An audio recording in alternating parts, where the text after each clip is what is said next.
As you probably know, there's a lot of discussion about treatment of COVID. There's not a lot of discussion about prevention of COVID. In fact, what I hear frequently is, well, there really isn't much you can do about it. If you get it, of course, there's experimental treatments and steroids, which we're using quite widely, actually, but not for prevention, not to, make it less likely that you're going to get sick.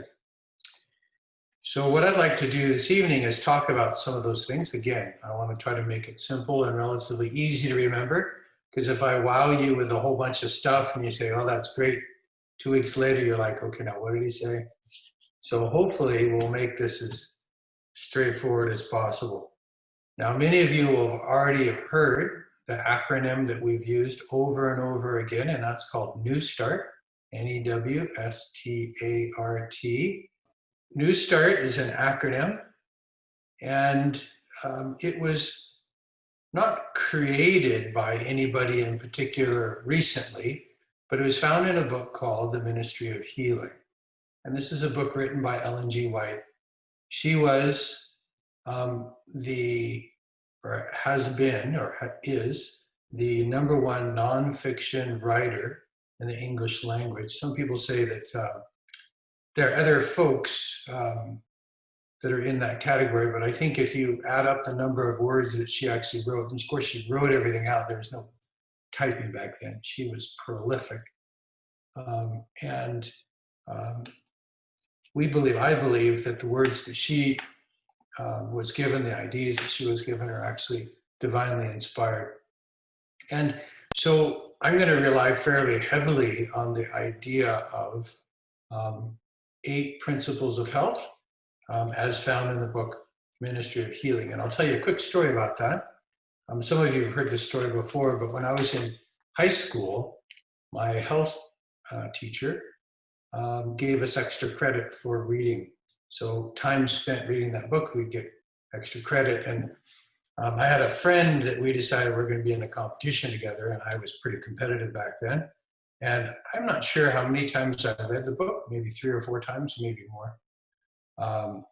But, when you're about 17 and 18 and you read a book that many times, it kind of sinks into your brain and it's awfully hard to get out. So the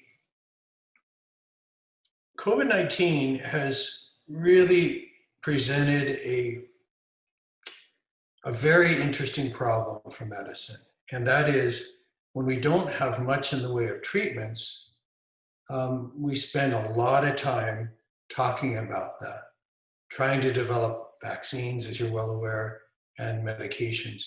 But medicine doesn't do a very good job of talking about prevention.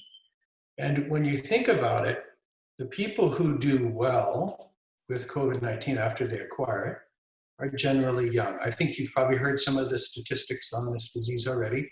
About 10% of the skilled nursing facility population has been decimated by this disease. About 85%, and the numbers could vary a little bit, are over the age of 65, generally elderly, and then chronic disease.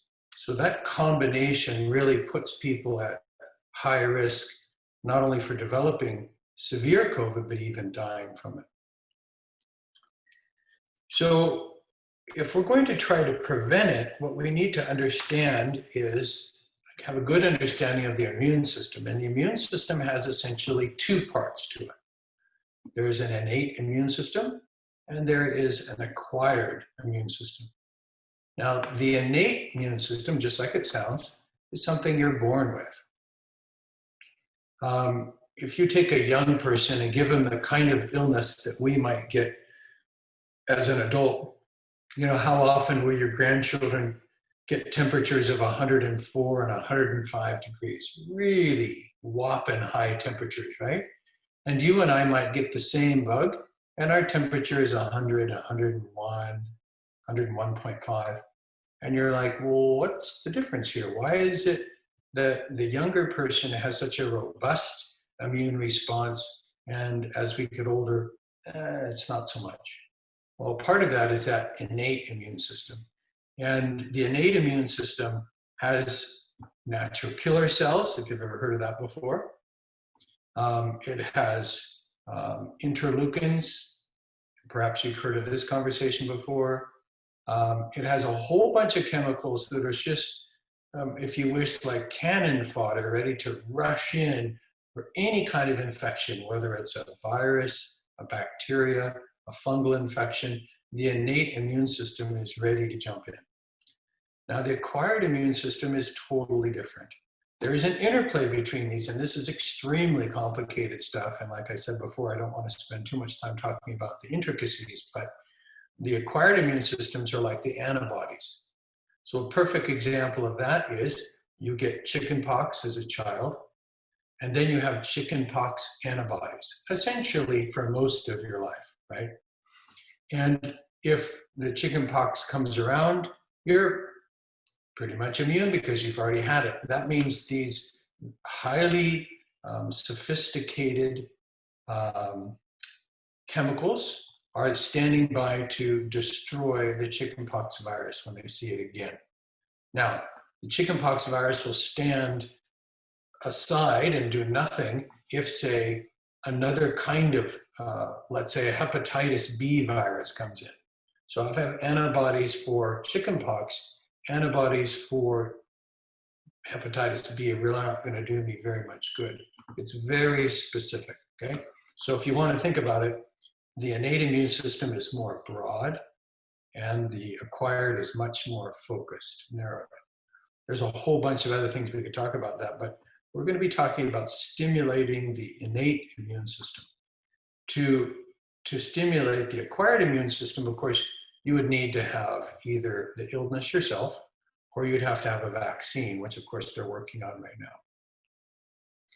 now. There's a lot of things that could be said here, a lot of things that are politically charged, and I'm going to try to stay away from that. I'm not really interested in having a political conversation. I'm just going to be trying to talk about the science and what we can do about it, okay? So let's jump into the innate immune system. And that really goes back to our 8 natural laws of health, the NEWSTART principles. And N, as you recall, stands for nutrition. Nutrition. So are there ways I can eat that actually diminish my risk for getting infected? And the answer is yes, absolutely. I think many of us know already, sort of intuitively, especially if you've been grandmothers or grandfathers.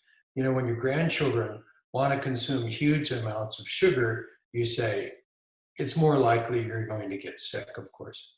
And that can happen. It blunts the immune system response. And a really quick something to talk about here.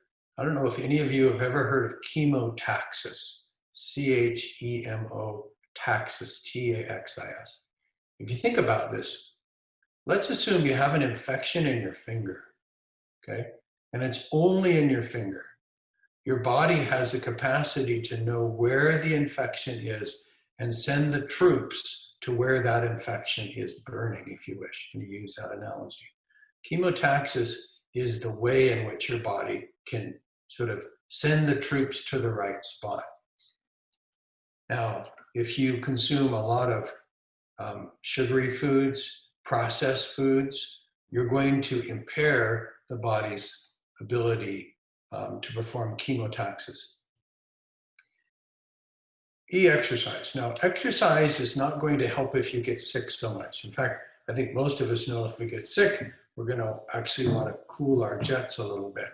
Stay in bed, give your body rest, and let it recover. But if you're not getting enough rest, that's one of the best ways to get infected. Skip a bunch of sleep, have poor quality sleep, and your chance of getting infected is extremely high. Water, the use of water is critically important in this case. Using upwards to about, well, if you take your weight, cut it in half. So if you weigh 150 pounds, cut it in half, 75. Drinking about 75 ounces of water in a situation like this is kind of a rule of thumb of benefit. But you will recall that if you get a fever, you could do a fair amount of sweating. And you need to replenish all of that you lost, okay? And one of the easiest ways to do that, Joy is drinking water, I like that, Joy. One of the easiest ways to check that is checking the color of your urine. If it's very concentrated, you're dehydrated, you need to drink some more water.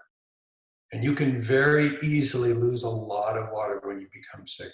And preventing sickness, you need to stay fairly hydrated. Now, a word about water, you can overdo water. You can actually get yourself into trouble by drinking way too much. So it's important to have a conversation with your physician if you have a history of congestive heart failure, some particular medical problems. You can get into big trouble, especially if your sodiums have been low. You can get into big trouble if you're consuming too much water. S is for sunlight. You've vitamin D and COVID-19, I'm sure about this. There is an absolute link there. When your immune system is impaired, generally you have low vitamin D levels. They kind of go hand in hand. Low vitamin D levels, decreased defenses. It can impair your ability to fight off infection. And a quick idea there is if it's summertime or there's better sun than we have right now, you can go out and you can spend 20, 30, 40 minutes in the sunlight, short sleeve shirts, short pants, no hat, and you will actually get the amount of vitamin D that you need. Now, if you've had a history of skin cancer, some people are very concerned about that. And they say, well, I can't go outside because I might get sun and I might get more cancer. It's true that it might increase your risk for some kinds of cancer, squamous cell carcinoma, basal cell carcinoma. I'm sure you've heard about these things before. Those things can be cut off. But if you don't get enough vitamin D, you could have other kinds of problems. In fact, I had a plastic surgeon tell me that there was 19 cancers he can calculate that you would increase your risk for getting if you don't get enough vitamin D. And he says the rest, you just come to me, pay me, and I'll cut them off, and everything will be fine. He had a good business model there. T is temperance, and an intemperate lifestyle. When I say an intemperate lifestyle, I'm talking about an unbalanced lifestyle. I'm spending all my time on myself, going back to sleep. I'm not getting enough sleep. I'm not eating well. I'm not exercising well. I spend time perhaps with negativity, anger, frustration. These sorts of things are going to diminish your immune system. And it's critically important to take care of your mind in a situation like this. Making a decision about where you're going to put your mind. Are you going to think about positive things? Are you going to think about negative things? This is very important. A is for air, fresh air. Very important to get fresh air. It's not difficult, fortunately, where we live, it's not difficult to get fresh air. This idea of breathing in and breathing out, you say, well, it just happens. It's a normal process and it's nothing I have to concentrate on. But most people, when the way they breathe, they don't breathe very well. They breathe very shallow, very quick. And if they're not getting out and exercising, going back to our E in New Start, they're probably not going to be doing as well as they should. And a quick way to think about breathing, especially when you're sort of focusing on making sure that you're doing it well, is to close your mouth, breathe in through your nose slowly, and then exhale through pursed lips. And it doesn't need to be fast. If you go fast, you'll get lightheaded, dizzy, maybe pass out. But if you're really working on this, you can work yourself down to 6 breaths a minute, 4 breaths a minute, 3 breaths a minute. That's a lot of inhaling and exhaling, but it's really slow, okay? And that's getting oxygen through your whole system. The next one is rest. We talked about this already. This whole idea of rest is critically important. Not only does your body need sleep, And as we age, we probably need a little bit more of it because our quality of sleep has suffered. I think most of you know exactly what I'm talking about. You know, when you were young, you could fall asleep almost as soon as your head hits the pillow. You wake up 8, 9 hours later and you're rejuvenated. You're ready to get out of bed. And now we kind of, you know, we don't sleep very well. Our bladders wake us up. If you've been a mother, you know, you could hear a pin drop and that gets you up, getting ready to take care of the baby. You know, these sort of practices. But if you need to take a nap, there's nothing wrong with naps, especially say later on in the afternoon. It doesn't need to be long. Even a 20-minute quick nap will actually help you focus. But working towards about 7.5 to 9 hours of rest is a good goal. And the final one is tea. This is my favorite part of the whole conversation, and that's the reason for being. If we take the first 7 letters and leave off the T, I think we can all agree by eating well, getting proper exercise, drinking enough water, getting proper amounts of sunlight but not overdoing it, being temperate in the way we live, getting fresh air and rest. I think most of us could agree that, you know what, I'm pretty healthy if I'm following these principles. But as we've said before, if we leave off the T, all it is about ourselves. And while it's true, we are trying to avoid getting COVID-19, that's not the meaning of life. We spend a lot of time concentrating on duration of life. We think that quantity is actually of great meaning. I would argue the opposite. I would say quality is far more important than quantity. I have plenty of patients that are spending a long time dying, and they're fairly focused on themselves. And the whole idea that we have that final T, which we'll call trust, is that we need to interact with other people. We need to be of benefit to them. We need to serve them. We've talked about this before, but that T, if you make it a small t instead of a capital T, looks like a cross. And the reason I like that image is because the vertical component reminds me that I have a creator and a redeemer.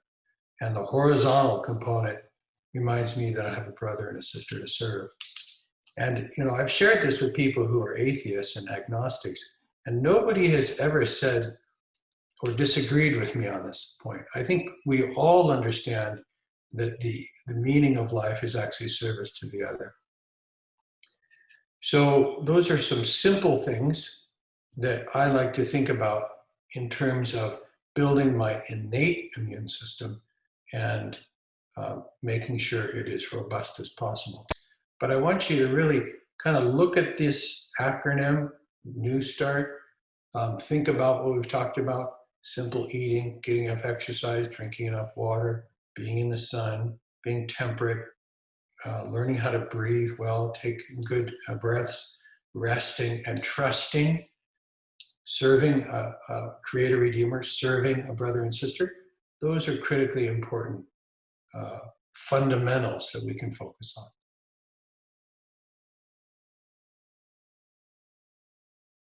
So vitamin D stays in the system for about 100 days. So if I've been out working in my garden or cycling or walking or whatever, and I have myself a fairly decent tan and quite a bit of sunlight, say up into the end of September, that bank of vitamin D will last with me primarily October, November, December, and into January, okay? Now, obviously it will start declining, but if I've filled my bank, I'll be doing fairly well. Now, if I am not getting enough vitamin D, obviously, supplementing is the way to go. It's always best to get a natural source. But if I have to take it in a tablet, about 2,000 to 3,000 international units a day, 2,000 to 3,000 international units a day is probably enough to keep my bank full once the sun drops below the horizon, or, you know, behind a cloud, as in your case would be. We don't have very many clouds over here.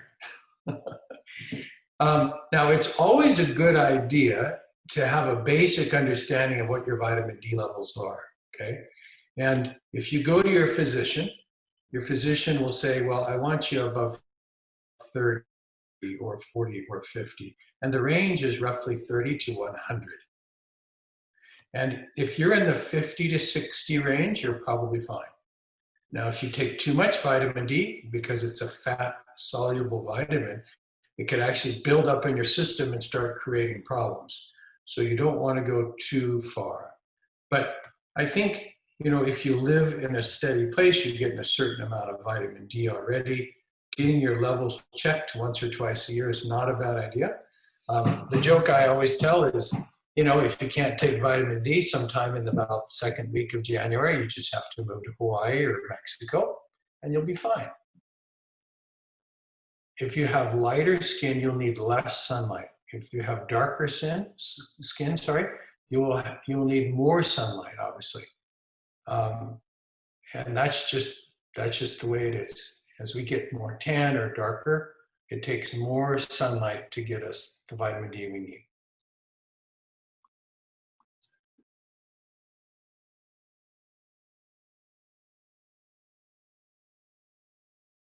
If I picked one exercise I could do reliably, I would walk. Now, what does that mean for you? So then you have to sort of be creative. Is it a treadmill? Is it, can you drive someplace, for example, to go for some walks? You know, those weight bearing exercises, especially for a lady, postmenopausal lady, is critically important because we know that bone strength deteriorates over time. And unless you're stressing your skeleton, it will get weak. And a weak skeleton, especially one that falls and lands on a hip, is a skeleton that doesn't last very long. I think you probably know that. So trying to come up with ways where you could go to a place where you could walk, or, you know, have it in your own place, that would be ideal.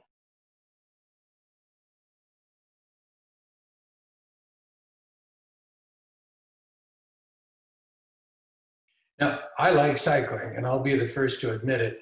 And no question about it, from a cycling standpoint, you can get good aerobic exercise, and it could definitely help with your muscles, no question about it.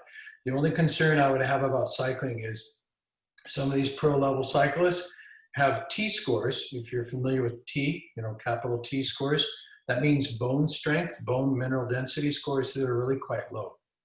In fact, some of them, the world-class guys, have bone marrow densities that are close to postmenopausal women. So you really have to do some weight-bearing exercises. Of course, these guys are pretty light too, and they don't do a lot of walking. They tend to do just a bunch of cycling. But yeah, I think walking is a great exercise. I think gardening is a wonderful exercise. It's hard to garden this time of year. But I would say that walking would be, yeah, the hot tip. Any flavor of walking that you could work out, Julie, would be great.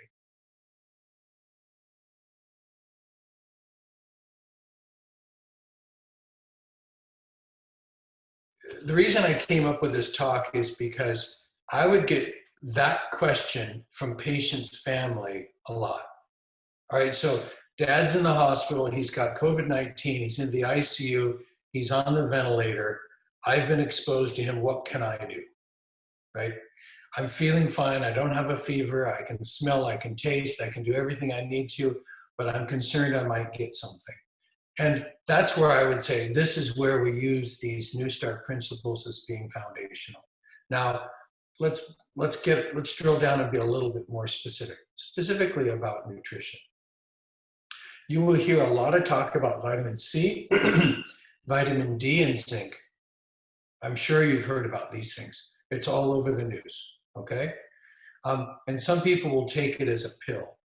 My concern about this, and I think a lot of you that have heard me talk about this in the past, is that the pills frequently don't have what they say they have in them.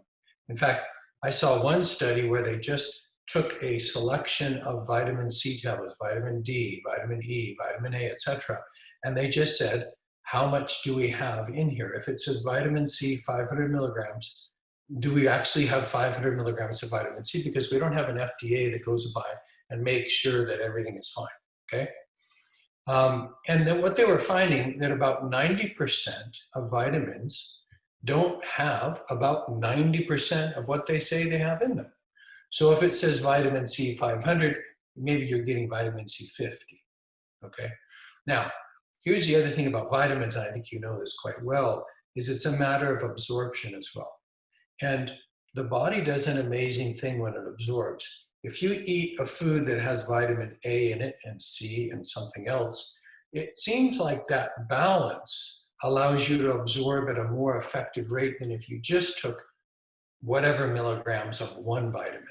So instead of taking a handful of these sorts of things, I think it's wise to eat, basic, as Jane and I have said, plant-based. And that's where I'm going to avoid my sugary foods. I'm going to avoid my saturated fats. I'm going to avoid processed foods. And I'm going to primarily consume vegetables, fruits, whole grains, nuts, seeds, and legumes, beans.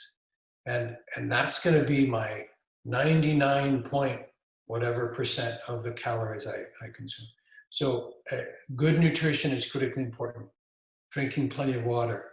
Exercising, if you think you've been exposed, it's probably not wise to stress your system with a lot of exercise. If you get ready for a marathon, there's a good chance you're going to get a cold. I did when I was practicing for marathons. Your immune system takes a bit of a hit, and that's the innate immune system that we're talking about. Getting plenty of rest is critically important. Now, you will hear about medications as well. I'm sure you've heard about NAC, N-acetylcysteine, is used for Tylenol overdoses. It's a very effective medicine for Tylenol overdoses, okay? And if you smell it, it smells like rotten eggs. It scares the Tylenol out of your system. It just stinks to high heaven, Don. It's a joke, actually. So that's pretty effective for for Tylenol overdoses, okay? And there is some evidence to suggest that it can decrease your risk of getting COVID-19. So it can help your innate immune system, okay? You will hear about ivermectin, I-V-E-R-M-E-C-T-I-N, ivermectin. Have you heard about this medicine before, many of you? So ivermectin, if you Google it, you're going to get a lot of information. In fact, there's been some critical care physicians that have come out with a very strong statement about ivermectin, saying the NIH needs to really look at this. The FDA really needs to look at this because the evidence is fairly good for preventing or actually treating the condition early on. The studies are pretty small, and unfortunately, they're in relatively developing countries, so the quality of the data is questionable. Okay, I'm not saying that it doesn't work. I'm just saying we don't know quite yet. Okay, so you'll hear a lot about these kinds of things, and I think the better way to think about this is if I'm maximizing my immune system through prevention, I'm going to decrease my risk for getting sick. And by the way, if I get sick, because my immune system is already doing fairly well, the likelihood that I will have severe disease is low. We had this poor lady in the hospital. Fortunately, she was able to go home. She was a retired ICU nurse, and she had many medical problems. And she had a BMI problem as well. And she just told us and the staff, she says, COVID-19 is just culling the herd. It's just culling the herd. All these old people are dying off, and especially the heavy diabetics, she said. Well, I can't disagree with her, but we can decrease our risk of being part of that culled herd by really focusing on building up our innate immune system.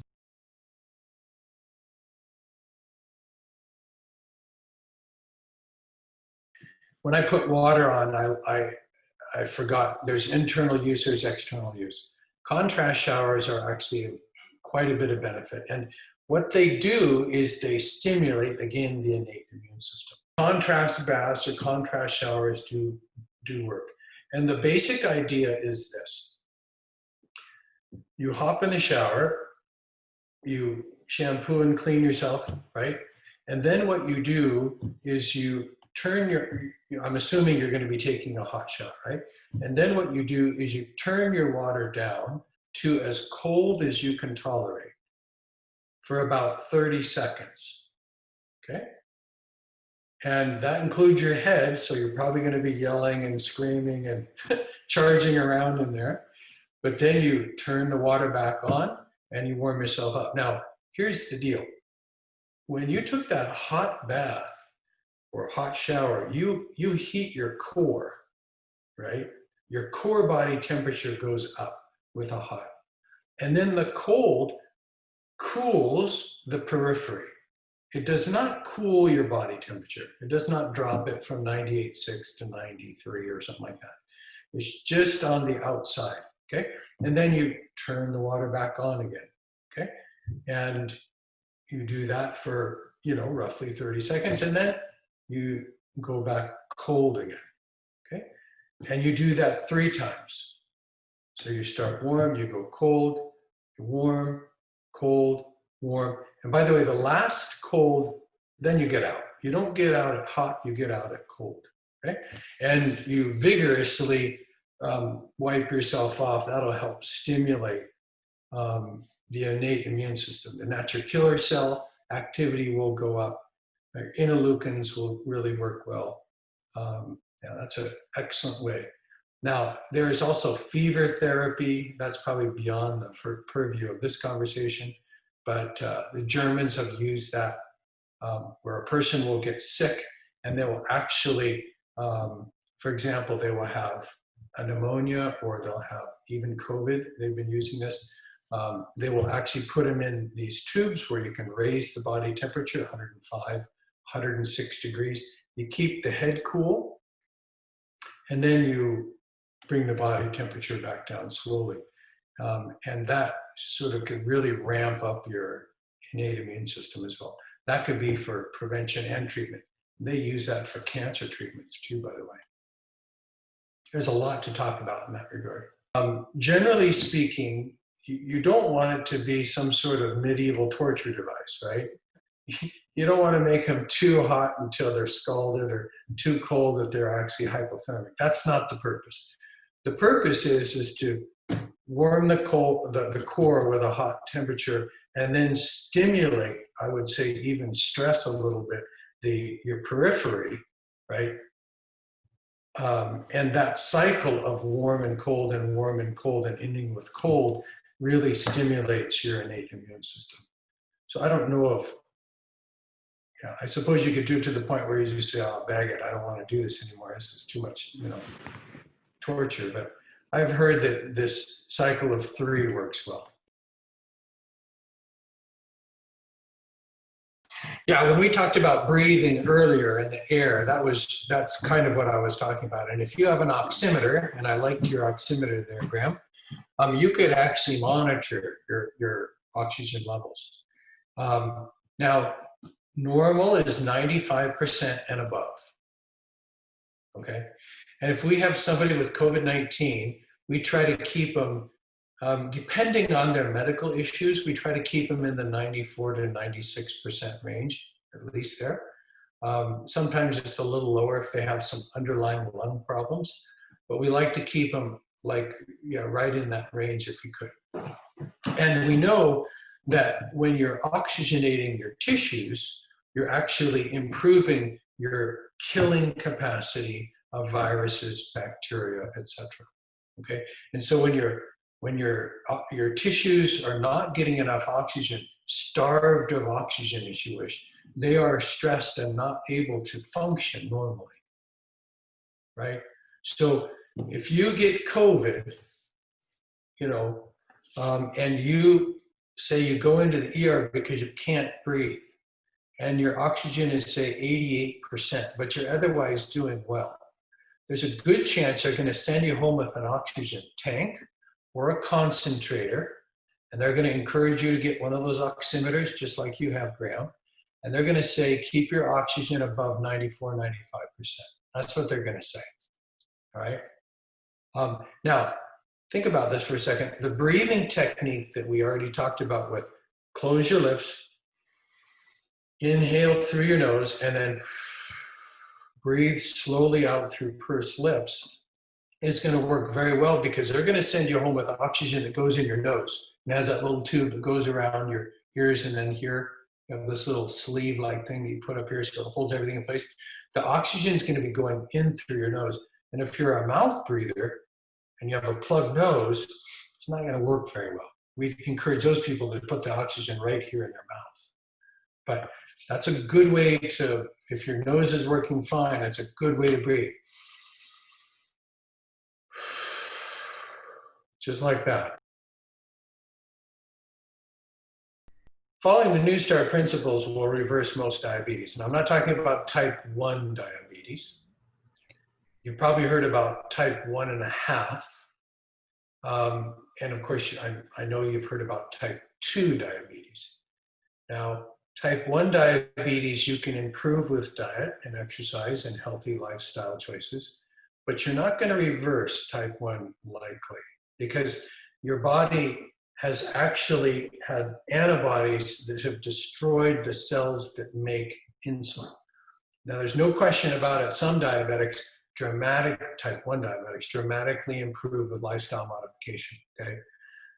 And there's some question that type 1 diabetes there's some insulin resistance with this condition, and lifestyle modification, specifically the New Start principles, address that problem, that underlying problem. So let's just go a quick overview of diabetes. Diabetes is two problems. Type 2 diabetes is two problems. You're underproducing insulin, and your tissues are resistant to the insulin, the job that insulin is trying to do. Okay. Without going into a lot of detail, the thing that causes type 2 diabetes to worsen over time, the first one is very easy to understand. Number one, simple sugars. If I consume simple sugars, my sugar is going to go high, right? The second thing is processed foods. Processed foods basically means I've taken whole foods and then simplified them. Maybe I've gotten rid of a lot of the fiber and the natural nutrients, and that is going to make my sugars go high. And then the third thing, and this is the thing that we're finding the most, by the way, is saturated fat. Saturated fat, number one, destroys the body's ability to build produce the insulin that we need, and it causes insulin resistance. Okay, so saturated fat is the largest problem of the big picture here. Now, if I consume foods that are high in what we say plant nutrients, I'm going to decrease the insulin sensitivity problem. I'm going to decrease the insulin destruction problem, okay?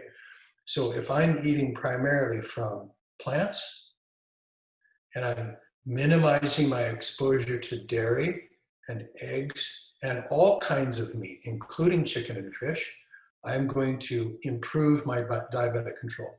And I don't see any of my patients here that have done this, but I was just impressed with how well this program really works. Yes, it's important to exercise. Yes, it's important to drink water and these other sorts of things.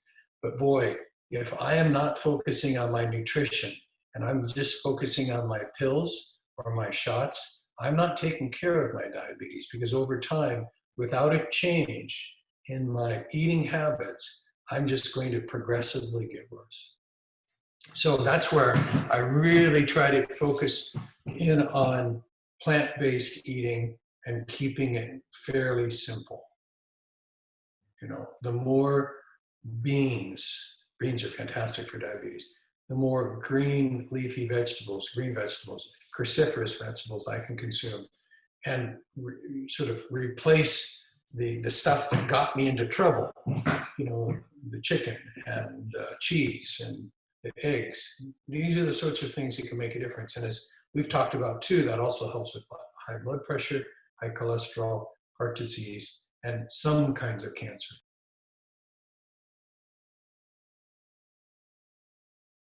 Dr. Greger has a book called How Not to Die. How Not to Die is a great book on that. We already talked about the Ministry of Healing. And in that book, Ellen White talks about eating a plant-based meal and decreasing your intake of these saturated fats. And that was well over 100 years ago. It's pretty remarkable. She was way ahead of her time. But yeah, How Not to Die is a great, if I had one book, I would encourage people to read How Not to Die. Nutritionfacts.org, interesting website. If you look up water and aspirin, you search water and aspirin, and he will talk about a study where people that had a history of coronary artery disease are encouraged to take an aspirin a day to decrease the platelet aggregation that occurs with atherosclerosis. Program for Reversing Diabetes is another excellent book. And that's by Neil Bernard. Neil Bernard is another gentleman that's done tremendous work here too.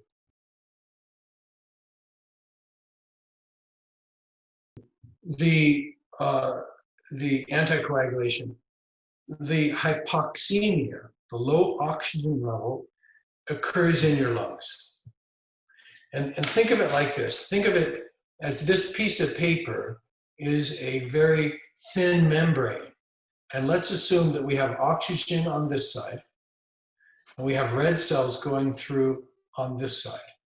Now, when you take a deep breath, you put oxygen into your lung, and it diffuses across this very thin membrane and jumps on a red cell that's passing by, okay?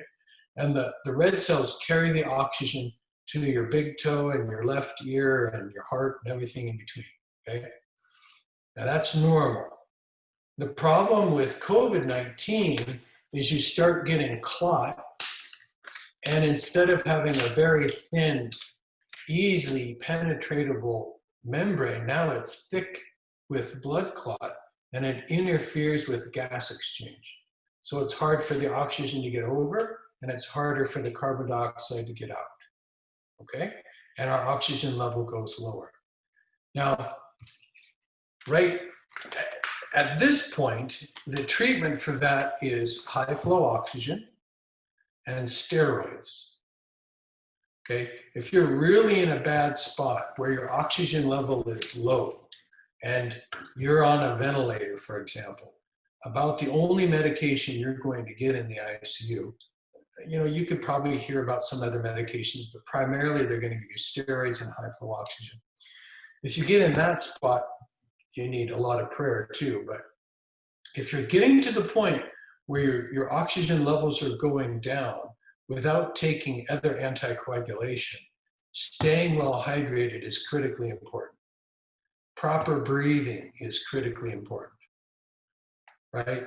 So keeping your fluids up, breathing properly, and if necessary, supplemental oxygen are all of benefit here. We don't routinely start people on anticoagulation just because they're having what is called COVID lung, or some people call it COVID pneumonia. Our treatments for that are limited, and our success is, well, it's not that great, I have to tell you. Early on in this disease, we talked about how we needed more and more ventilators, right? You probably heard about that. Well, I'll tell you something. A lot of the people that get on ventilators, especially if they're elderly, especially if they're heavy, especially if they have chronic disease, they don't survive. About 80% don't survive. Now, those are the numbers initially, and it looks like the numbers are improving. But yeah, if you can prevent getting to that point, boy howdy, that's where you want to focus.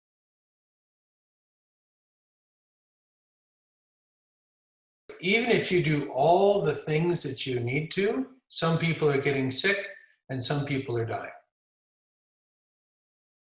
I think we just have to look at that reality in the face. We can do everything that is possibly necessary, and we can still get sick and we can still die because we live in a world of sin. And by the way, the taste and the smell issue, some people talk about the COVID sort of fog in the brain and maybe even the myocarditis, so they're getting chest pain.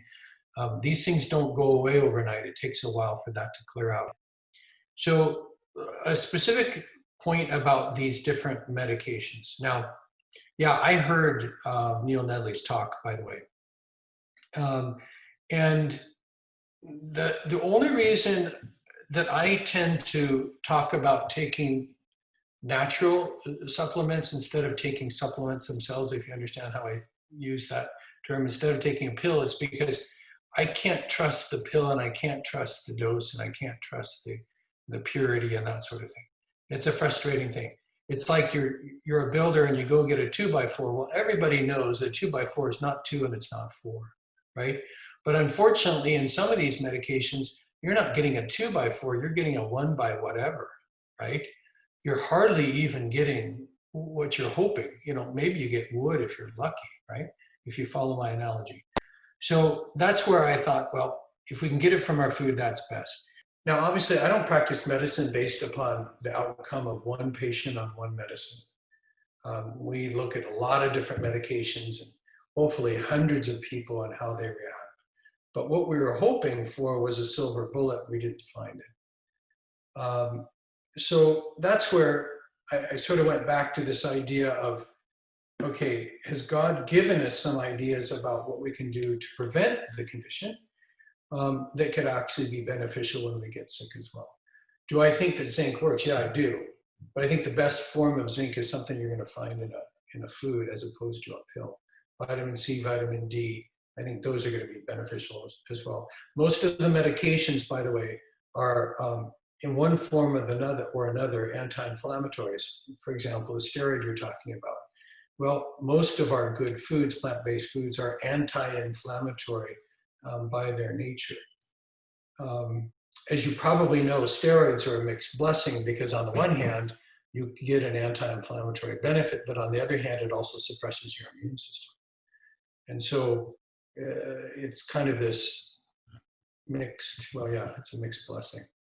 So if we could do it without taking sort of handfuls of pills, somehow that seems to be right to me. And then I'll just tell you quickly, I've had people talk about different medications. For example, the president received, obviously, this aliquot of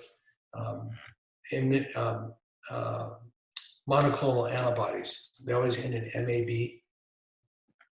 And he turned around pretty quickly. If you follow your news, you'll know that the Health and Human Services Secretary also got sick, and he took the same thing. And he states that it was the president's intervention that saved his life.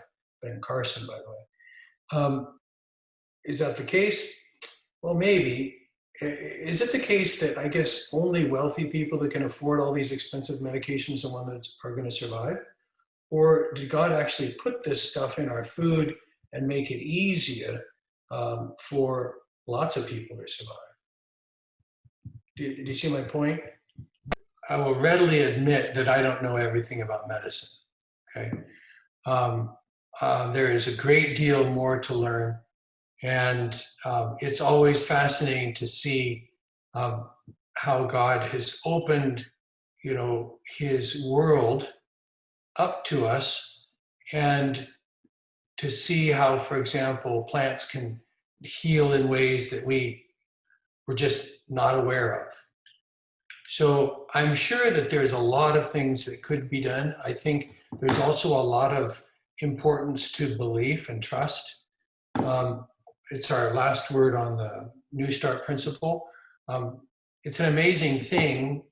We haven't even talked about it, but they did a huge study in, this was the Southern Medical Journal about prayer. I don't know if you've ever heard about this study before or not. But what they did is they randomized a ICU over a long period of time, and a group of people were praying for people in ICU beds. I don't remember exactly which ones, but maybe it was even 2, 4, 6, 8, 10. But they weren't praying for the people in 1, 3, 5, 7, 9, etc. And this is a study that went over a long period of time. And, you know, it's an amazing thing. The people that were being prayed for had better outcomes. Now, here's the kicker. Nobody knew who the patient was. The physician didn't know. The nursing staff didn't know who this group of people was praying for, right? And yet the people that were being prayed for had better outcomes. How does one explain that? Well, I would say that prayer makes a difference, right? Prayer can make a huge amount of difference. Now, are there other things, natural things that God has given us that can make a difference? Yeah, absolutely, I agree with that. And trying to figure out, you know, how much do we take and how much do we trust these other sorts of things? I would say that's an individual decision. So I don't stand in condemnation of anybody's ideas. Do I accept them for myself? Well, if I can find the evidence, I do. And if I can't find the evidence, well, I don't stand in condemnation of somebody else's thoughts.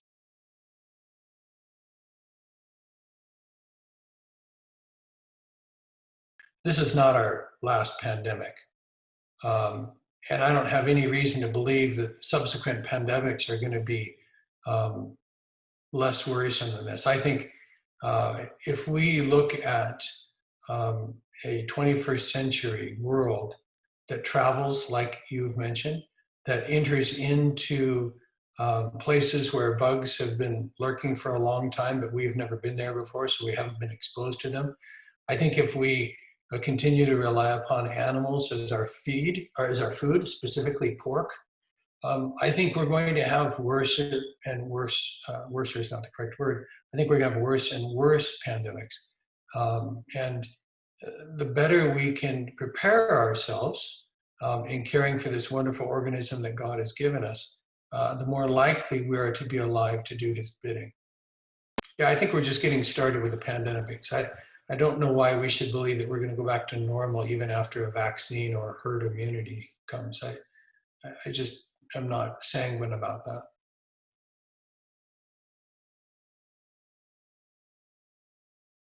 Unfortunately, this has become a highly politicized conversation.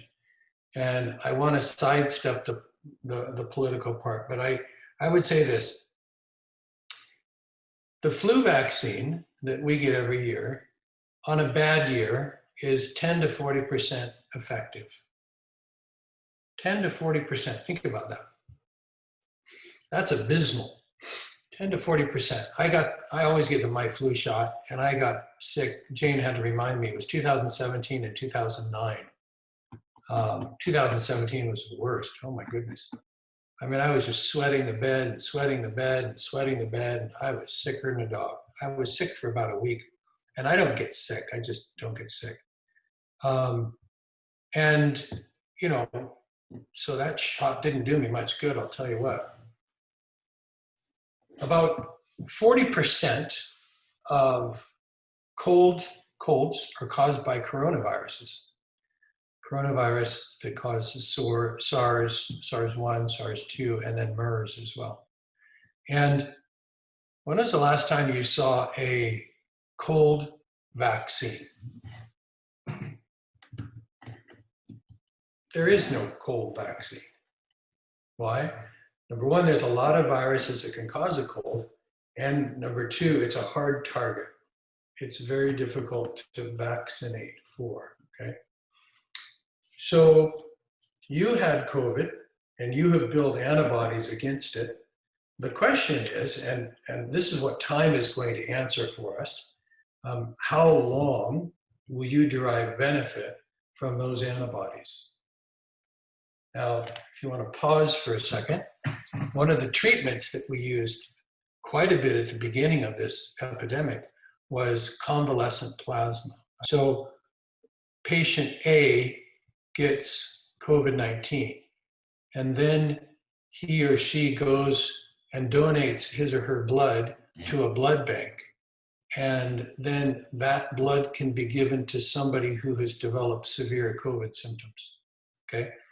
And the idea is since this person fought off the disease, hopefully they have the antibodies necessary to fight off the disease in somebody else's body. Well, the people that did the best received high titers, in other words, a large volume of antibodies, and got them early in their illness. Does that make sense? So they got a lot early. Those people had the best outcomes. The people that had low levels of antibodies and got them maybe later on in the illness didn't do so well, right? So already theoretically, you can say to yourself, maybe there's some wane occurring here. The other issue is that could that blood transfusion actually cause clotting? And that was another question that somebody asked earlier. And the answer is yeah, it probably is. There's probably some worsening of the clotting that's going on. Now, I find it curious that they're encouraging the people who've got COVID-19 to go get a shot. Is the shot going to be any better than the illness itself? And the answer is well, they're encouraging people to still get the shot, but we'll have to see. We really don't know. You've probably heard about these 1A, 1B classes of people. You've probably heard about that. I'm a 1A, by the way.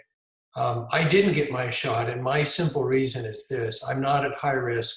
There's plenty of people that are at high risk. They can get my shot. I'll get a shot later if at all. That's my way of dealing with this. It's not a political statement. It's just a practical issue, right? So, yeah, they are encouraging people when the vaccine is available, even if you have had COVID-19, to get vaccinated. But not while you're ill. That's not being suggested. Not that I've heard anyway.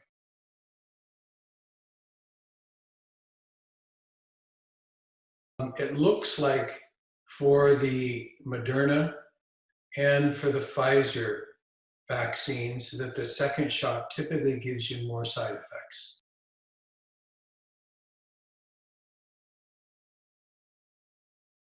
I understand the concern, and I understand the desire to keep people safe. But civil liberties are a big thing, right? And what are we sacrificing so we can have a few more years of life, maybe? And what does the quality of that life look like? And what does our society look like?